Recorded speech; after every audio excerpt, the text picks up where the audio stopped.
And so a lot of times that's where I come in.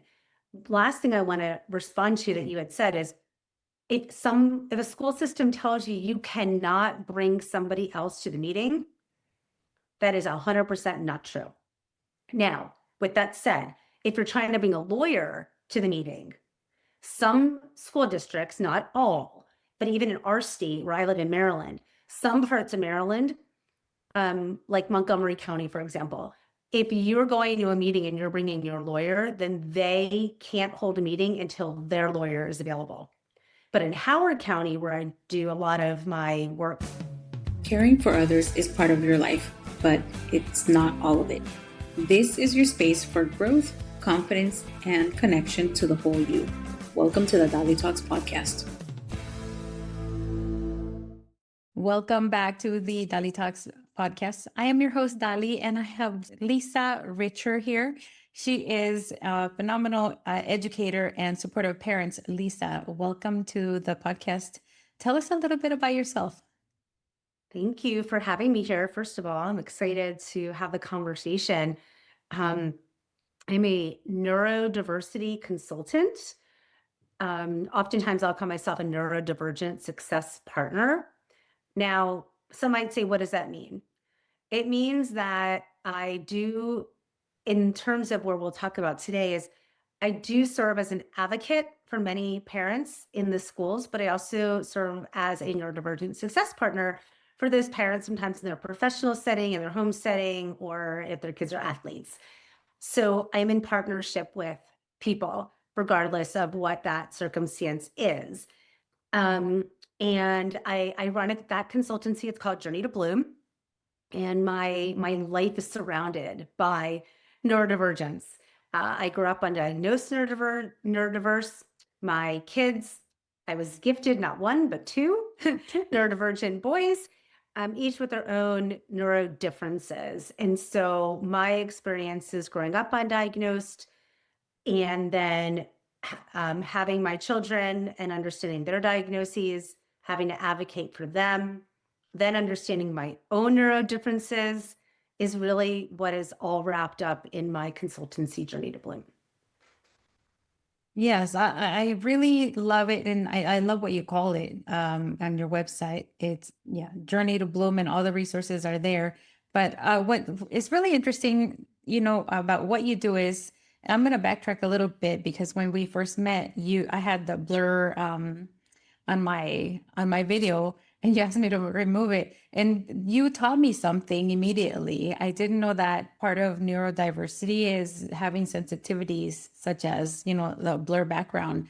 And I feel like parents, even within that neurodivergent space, might need somebody like you who knows about all of these different changes. Because even when a parent finds out that their child has a neurodiverse brain, it's new to them too. So they're learning. I feel like that is something very unique and special that you bring to your clients. And I love that you are able to connect with them and educate them at the same time. So was there a specific event that happened that prompted you to start this business? Gosh, not a specific event. A series of unexpected and untimed events led me to start the business. All the way back from when my first son was born. So his birth, I guess, if there was a moment, because within the first couple of weeks of him being born, I was already diving into a world, not just as a mom, but as a mom of a neurodivergent child, unknowing what it was that young. We just knew that there were differences right away, and navigating feeding things to sensory overload to meltdowns there were so many factors, but really motherhood is that moment in time that led me down this path. Yeah, that definitely inspires a lot of us to do different things. And we see the world very differently once we become parents. One of the things that I noticed on your website is that you have a section for parents, and you also work with organizations. Can you tell us a little bit about how you work with each group? Yeah, so it's a great question. And so what I'm going to do, I take notes. So you were talking about the The blurred background, that was something I learned. I had been doing virtual work for a long time. And when I was in the corporate world, um, I, back in 2007 was the first time I ever did virtual work. So it was a long time ago. And back then I never got headaches or anything. And then off and on, I would do virtual work or hybrid work. But then when COVID hit, I kept getting these headaches and I couldn't figure out why. Well, it took me like 2 years to connect the dots, but 2 years after those backgrounds came out, which is about a year after COVID, I think, I was like, oh my gosh, I know what it is. And so I had to put those dots together for myself. And then I started to educate others because when I do have meetings, I couldn't have the conversation we're having here and fully be engaged if I was starting to get headaches from that. And so just as examples with organizations, but also with parents in the schools, everything I do comes from my claim that neurodiversity is the prism lighting the table. So whether I'm working with parents, whether it's around the classroom or the living room or the dining room table, or organizations around the boardroom or some other facet, that is always what I'm looking at.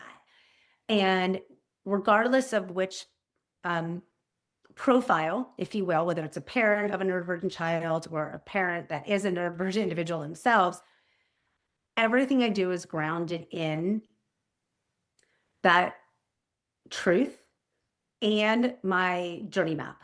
So when you go on my website, you'll see clarity, confidence, and courage. And when you look at that at first glance, it's just how I have my package offerings set up. But in reality, it is a 3-part process that moves people from stuck to success in whatever aspect that is. So I meet people where they are, and we move through clarity, where we recognize that that messy middle is not a dead end, but instead it's a bridge to connecting the dots and being successful. The second step in that is that confidence piece, and it's getting comfortable with those uncomfortable unknowns, that those knowns are actually not threats, but instead they're data points. And then the third part of it is that courage piece. And it's that willingness to stay in that uncomfortable, messy middle that I often talk about, the moose on the table, where you're having those difficult conversations that need to be had, but we know to get to that success point, we have to go there. And that we're learning who to lean into when we don't know something. And so then ultimately that path leads to consistent confidence, where you get to do it on your own. And so I coupled that with what I was calling my Bright Ideas framework for a long time, but really it's kind of a pathway that goes along with that journey map, where you are doing the right pieces of it, which is reflecting, implementing. The I is lowercase, small micro shifts of implementation to build those habits.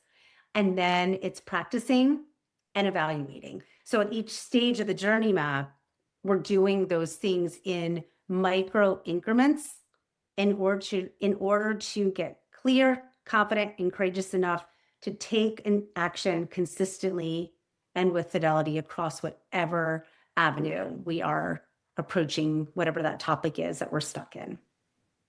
That sounds really amazing. You have it very well structured. So then at what point do parents reach out to you and start working with you? At any point in time that they feel that they are stuck or they are just getting started, or they don't even know where to begin. So there is never a bad time to connect, because even if you're not ready to work with me, having that conversation is really important to help you start to get yourself figuring out what you know, don't know, and don't know you don't know. And so when you're thinking of it that way, and also I'm not always for everyone and everyone's not for me. I work in partnership with my clients. They hire me to work with them, not for them. And that doesn't work for everyone. So whether it's me or someone like me that you reach out to, it's never too early or too late to do it. It's just do it when you either feel like you're in a great place and just want to be proactive, or if you're stuck and you're like, now what? I don't know who to go to. Either one of those avenues or anything in between, never a bad time. Oh, and I see that you have also a focus in the courage part with for the IEP and the 504 advisor. And I love that because I hear so many parents struggle with making sure that their IEPs or 504s are followed or not understanding. So can you give us a little insights as to how it is that you help in that area? Absolutely. So ironically, when I first started the business, when I first rebranded and did these package offerings, I thought I was going to go to almost no IEP meetings. I thought I'm going to be able to help people with my, in addition to the journey map being called the Clarity, Confidence, Courage, some of my parent offerings are also called that.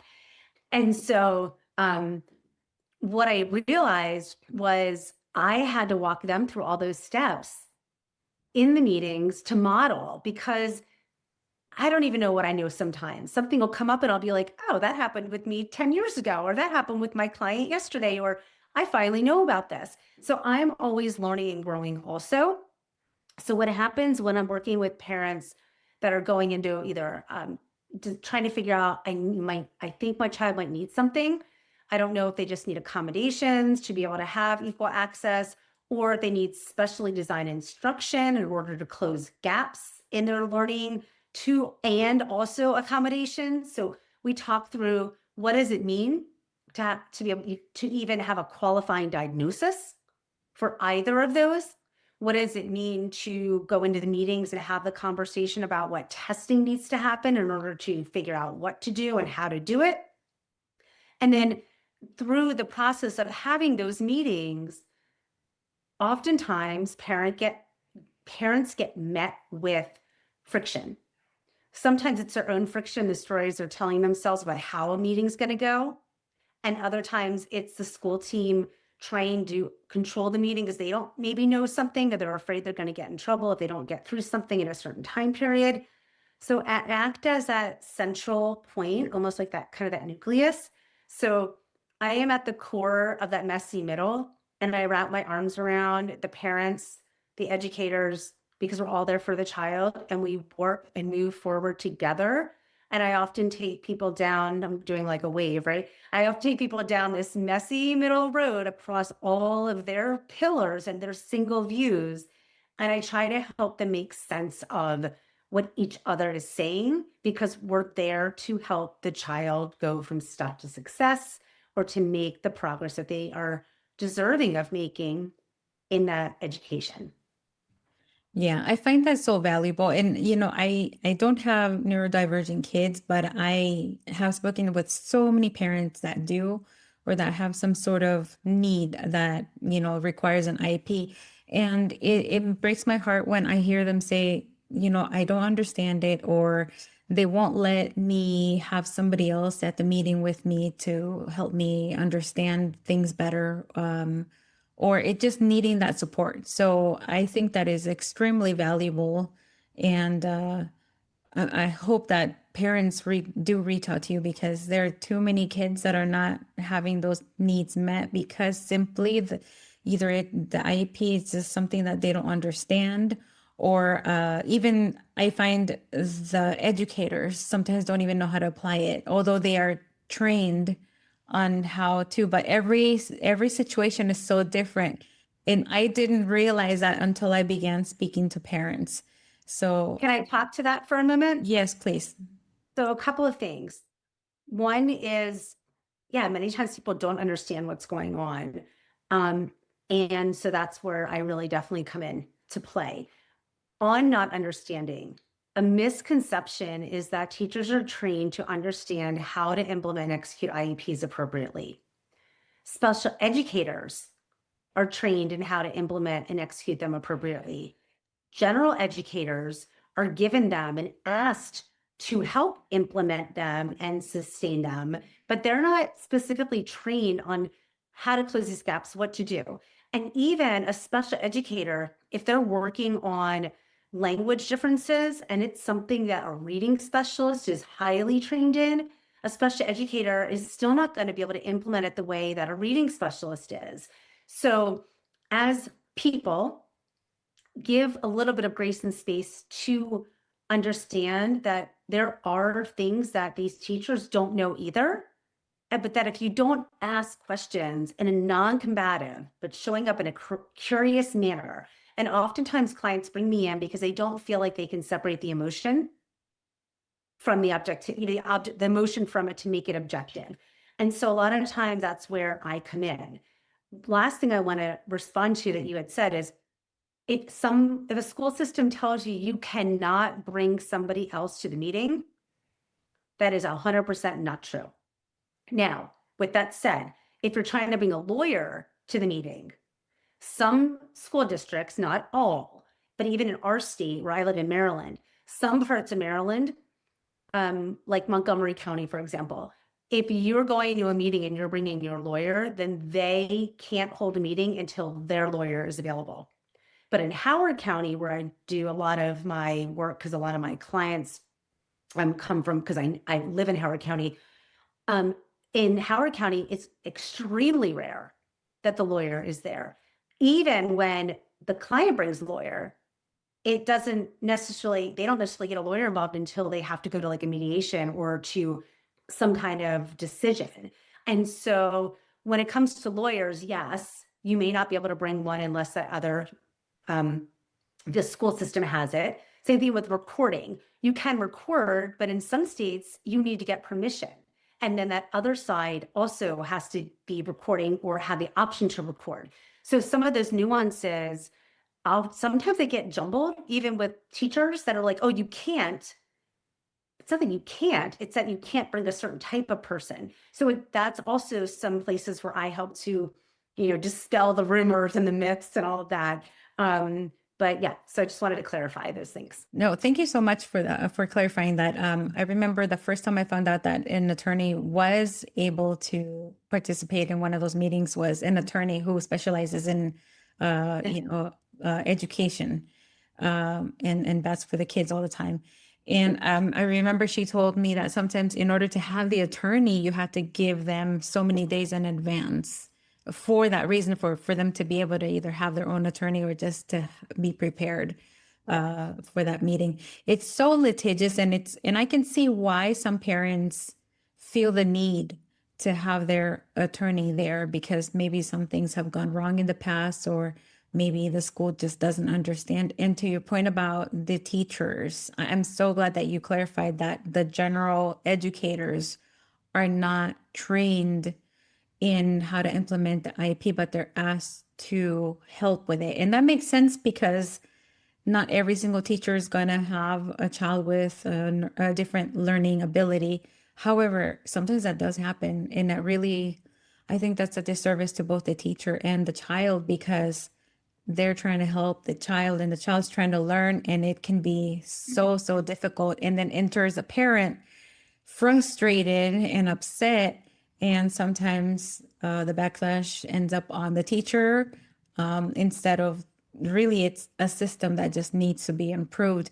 And having a resource like yourself for parents, I can imagine, is so tremendously helpful, because number one, you don't feel alone.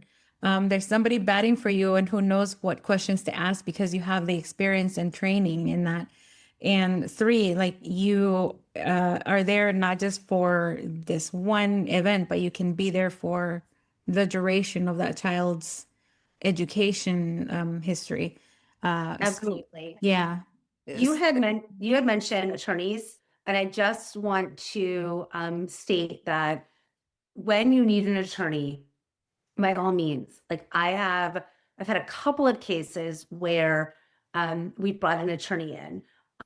One of those cases, I said, absolutely, I told you I'd let you know, and I wasn't enough, and we brought the attorney in, and it made a difference. The other two times that a client brought an attorney in, I was on the fence. I was saying, I don't know if paying them you're paying them plus paying me is going to get you any farther than just working with me. And on both of those occasions, sadly, I was right that the lawyer did not get them any farther than I had already gotten them. Yet they were out thousands and thousands of more dollars with no result. And so I bring this up because lawyers are important to be a part of the team when it makes sense. But what lawyers do is not the same thing as what I do. And what I do is different than what a lot of advocates do too, because my background is very eclectic in business and training and development and HR leadership and all the advocacy stuff in addition. So I've got many different avenues of experience that I pull from. But no matter who you would use as an advocate, make sure that they are someone that is going to listen to you, that's going to engage with you, and that's going to have your best interest and be willing to work with the school, not against them. Same thing with the lawyers. The lawyers, the ones that I partner with or refer people to and back and forth are the ones that I know are honest and try their best to collaborate. They will go to bat, but they try to collaborate. But what I've learned over the last 10 years, especially the last 5, is that when I align with the right lawyers, like when my client gets the lawyer involved, that's a lawyer that understands the intersectionality and then the separation between what I do and what they do. That's when things really come to fruition, when you actually need that lawyer. So in 2 of those cases, they thought they needed a lawyer, but they didn't get him any further. And in fact, one of them, I knew more about the place that they were going to end up being placed than the lawyer did. And that's where they ended up going. And they got nothing from the client. I mean, nothing from, from adding that lawyer in, except less money in their pocket. But on the flip side, there's other situations where we wouldn't have gotten anything monetarily without that lawyer. So it's like your situation. When people say to me, well, tell me about your experiences and your wins. I'm like, well, they're all one of one, because every circumstance is unique to that individual and that family, that school team, what's being implemented, what's not, the state they live in, the opportunities out there for other schools. There's so many variables. When people used to try to block me into answering a question, I would just give in and just say it. But now I feel very confident in saying it's one of one. We can talk about your circumstance. I can give you a path forward for your child, but I can't guarantee you it's going to be the same result as the other one. Yeah, I love that. I love that you just ran through all of that, because it's so true. In the combative part, I'm glad that you emphasized on that, because I do that when it comes to bullying issues at the schools. I tell the parents, you don't want to come off combative from the beginning. That's never going to make anything very collaborative. And I know that it comes from a place of really just wanting a solution and also fear. But you have to trust the process and separate, like you said earlier, the emotion from the facts to, be able to get what your child needs, so that they're successful. Now, thank you for describing, how everything goes with when you're speaking with or working with the parents. But now what about when you're working with organizations, and what type of organizations do you work with? Yeah. So when I'm working with organizations, I'm using a lot of the similar pieces of information. What often happens is when organizations want to understand neurodiversity better, and they want to understand how to lead and engage across neurotypes, and they want to understand how to make that happen consistently over time. And so I have several different workshops that are kind of those one-off, like there's a level 101 and a 102. So they're about an hour each. But if you put in Q&A and role-playing and interactive sessions, they could be up to 2 hours each.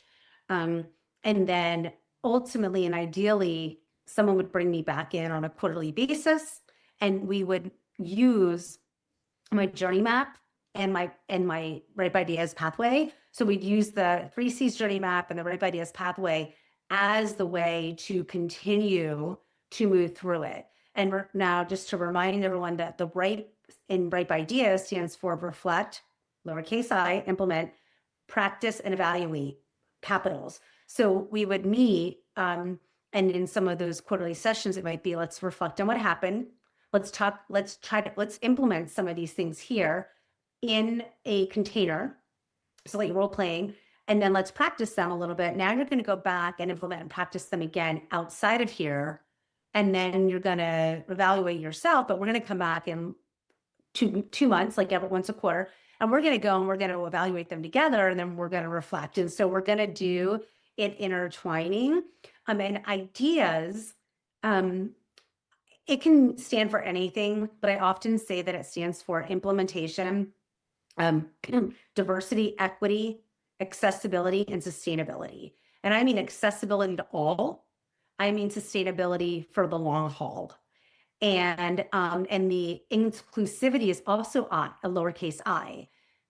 I am a strong believer that when we look at people as a neurodiverse population and we truly shine the light on the table through that lens, neurodiversity is the prism lighting the table, that when we are doing those things in small incremental shifts that create those habits, people do move forward together better. So that's how, and I often also go in and talk to organizations. They'll ask me to come in and be a part of an employee resource group or a parent resource group.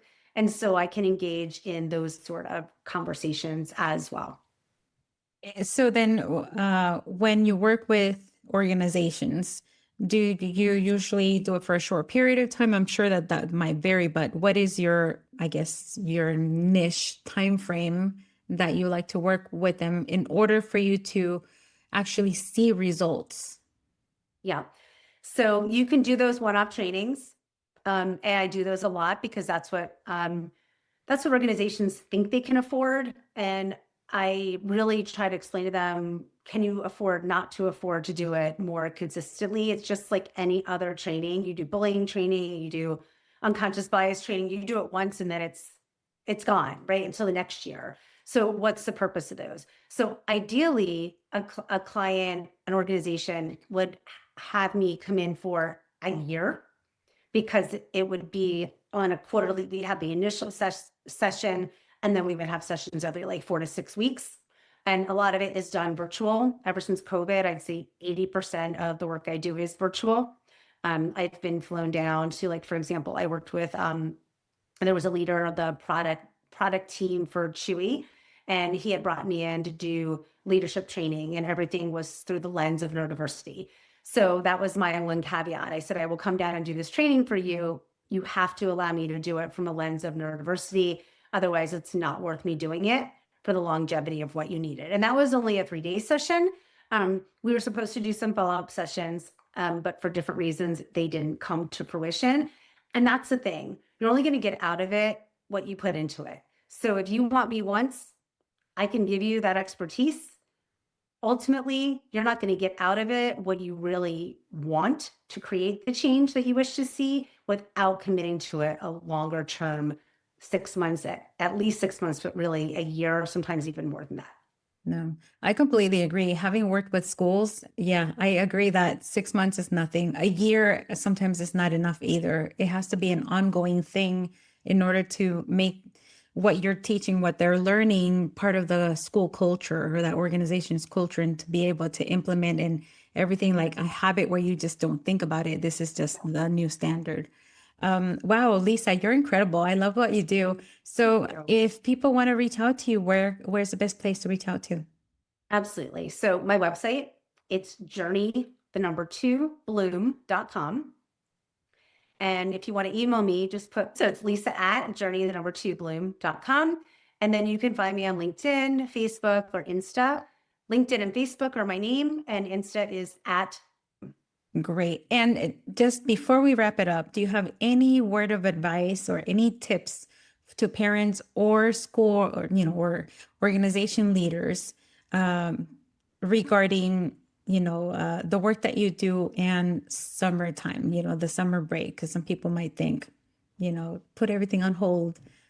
Yeah. And we talked a little bit about this earlier. So when it comes to parents that are out there that are dealing with the school system or trying to understand what's going on with their kid, maybe they're just transitioning into kindergarten, or they're in the middle of elementary school, or transitions into middle or high, all of these have their own pros and cons.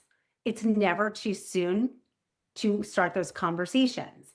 The work is never done. So as schools are wrapping up, I'm finding that I'm having meetings with people throughout the summer to prepare for what they want to do in the fall, to start some of those outside interventions, to show the schools that they're working, or to adjust so that we can help them as they go forward. So from the parent perspective, if anything here is resonating and you want to reach out, now's as good a time as any. Between now and the beginning of June, things get really hectic for me in the schools, and a lot of organizations are opening their eyes, I guess, and going, hey, we need more of this training too. So it gets hectic. But over this summer, because the kids aren't in school, sometimes I have even more, I don't have more capacity, but I have more hours, because I'm also not driving down to this school where I'm sitting right now and doing that in addition to my consultancy.